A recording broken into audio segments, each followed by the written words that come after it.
Can't believe I keep forgetting to get a water. What's wrong with me? Oh my god. Oh, I'm knocking things.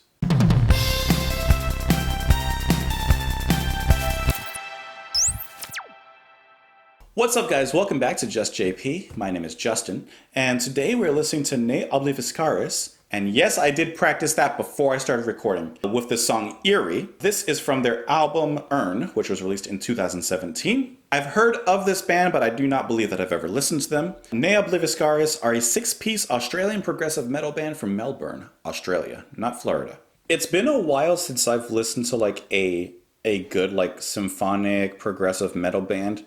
Like, I still like Symphony X, of course, and occasionally I'll listen to Epica, which is one of my favorite symphonic metal bands. I did recently add a little bit of Powerwolf to my playlist here.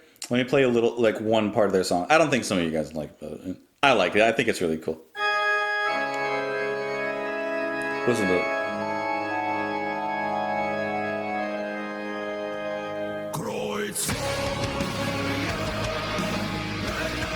I like it. I don't know. That's a good song, though. I like that one. That song is I'm not going to pronounce this right. Cruise Führer. Cruise Führer? Anyways, I hope that you guys are having an amazing day. I hope that you're having an amazing night. I will see you down in the comments down below because that's where I always am. You can join me down there. You can join me on Twitter. And without further ado, this is Eyrie by Obliviscaris. I'm getting good at that.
I think that that's going to be playlist. Yeah, I think so. Yeah, and this is a good session. Man, where do I start with this one? Well, before I get into really anything, I guess, song-wise, is that the thing that I noticed throughout the song, as it continued on, is that every single member of the band, from the core group to the additional musicians, everyone that was brought in on this song, everyone stood out really, really well. And the first moment I got a taste of that was near the beginning as everything's building up. What did I just do? I'm sorry. As everything's building up, as the symphony and the strings are building up, and it's playing this beautiful, beautiful melody in the first few minutes of the song. And then the bass is also playing in the back, as I'm sure everyone else is as well, and they are. Bass does a little something that's isolated in the sound, and you could hear it so clear. From that point on, I started noticing that every single musician that was involved in this song really brought something to the table. Not only did they add to the overall composition of the song, and yeah, of course, the strings backed everything up and made everything seem more powerful. Yeah, the drummer was playing fast on the double bass, and yeah. But besides the obvious things, this is one song that I could really feel that everyone really contributed something meaningful to the song as a whole. I love the Celtic vibes that you get from this. Those violins are playing absolutely beautiful. Right there. The bass, when it did that, I said, oh, okay. All right, Robin. All right, okay. The additional strings, bringing up that melody in the back. Along with his voice, and his voice is very, very nice. I like his voice a lot because there's a deep clarity to his voice. He's very easy to understand. His voice is so clear, it's like diamond, like it just cuts through the rest of the music. And because the music is actually, for all the instruments, the actual song is very well produced because all the instruments sound separated but put together very well. Like the production is actually really, really well done here. Troy McOsker and Mark Lewis, they did a phenomenal job with the production on this song. I'm sure with the rest of the album as well, but all the instruments come through very clearly. Each member comes through very clearly. Tim Charles is the clean vocalist and also one of the violin players. And I really do like his vocals a lot. They do have a passion behind it. It's very clear in his tone, in his delivery, and you can tell that there's heart behind it in the way he sings as well. Let's at least just take a look at this first half and how well constructed it is. It's so well put together. The drumming is great in the first half. Like, it just sounds so nice. It's nice to know that bands like this that have their fingers dipped into really every sort of cup and every sort of glass. I don't know why you would dip your finger in the glass. Oh, I almost knocked everything over. But it's nice to know that with a band that obviously has a lot of variation in their sound, that they're able to bring it all together very well. And getting to that, I think that they brought it together perfectly. They absolutely matched the classical vibes from the beginning, and they brought it all together with the metal vibes from the second half onward, and of course in the climax and really throughout the rest of it. All of them work very well together.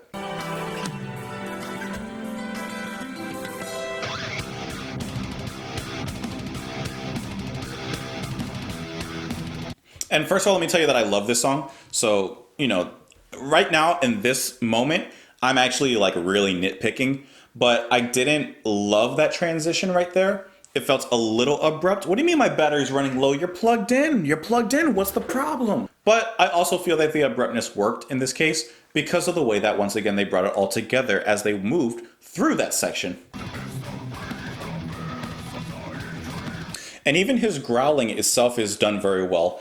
And he has a good voice with his growls. Obviously, the clean singing, intermingling with that. But I think when it comes to growls, and this is one thing that, I know not a lot of people like growls themselves, but I think here's how sometimes you have to look at growls. You don't look at growls necessarily the same way you look at a singer, just because it's a vocalist doing it. You have to look at growls, or at least I do, as another instrument adding to the percussion of the song. It's another instrument to add to the heavy layer of the song, to the impact and the weightiness of it. I like growling, so none of it bothers me. But I did like the way it was here. To me, it didn't feel out of place at all. It worked very well within the music, and especially when they're going back and forth between the clean singing and his growling. Like, listen to this climax with them. That just sounds good, but same thing, his voice is so clear.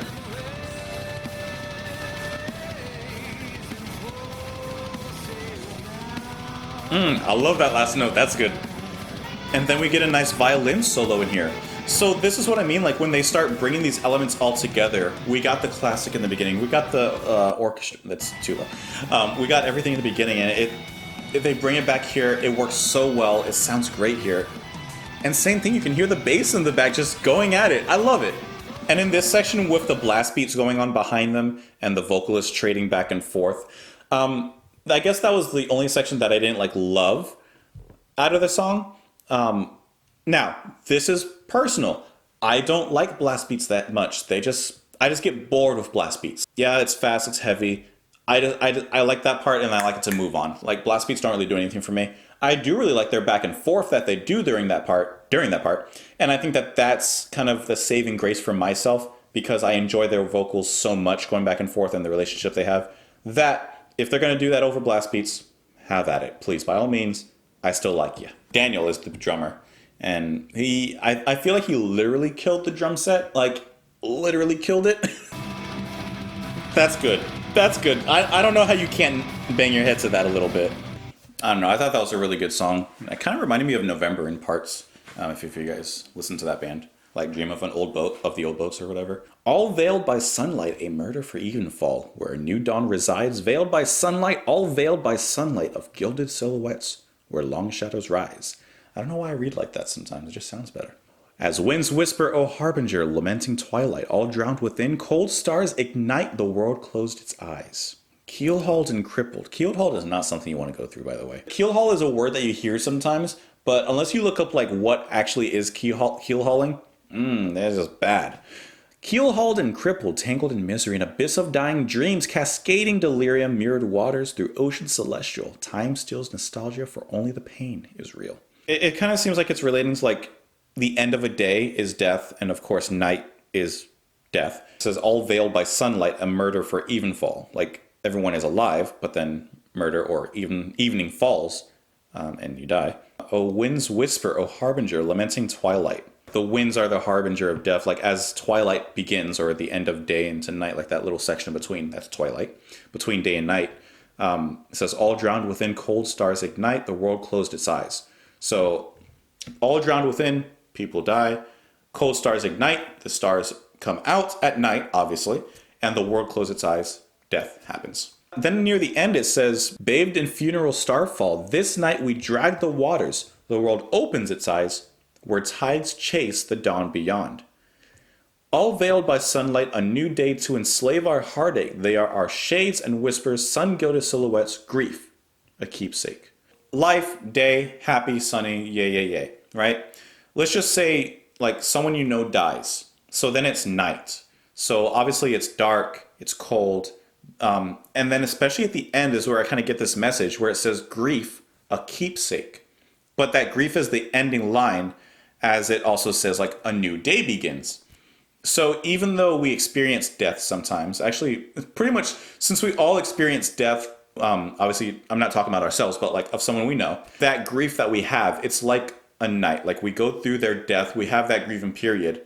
And even though new days begin, and even though life goes on for us, we still hold the grief of losing someone that we know or that we love. So that's why it says grief, a keepsake. We keep it with us. It's something that we have to hold on to for the rest of our lives. Yeah, let me know what you guys thought of the song. You can join me on Twitter. You can join me in the comments down below. I hope that you're having an amazing day, an amazing night, and everything else in between, like twilight. Hey, day, night. It's the song. That's the thing. I will talk to you guys later, and have a great day /night.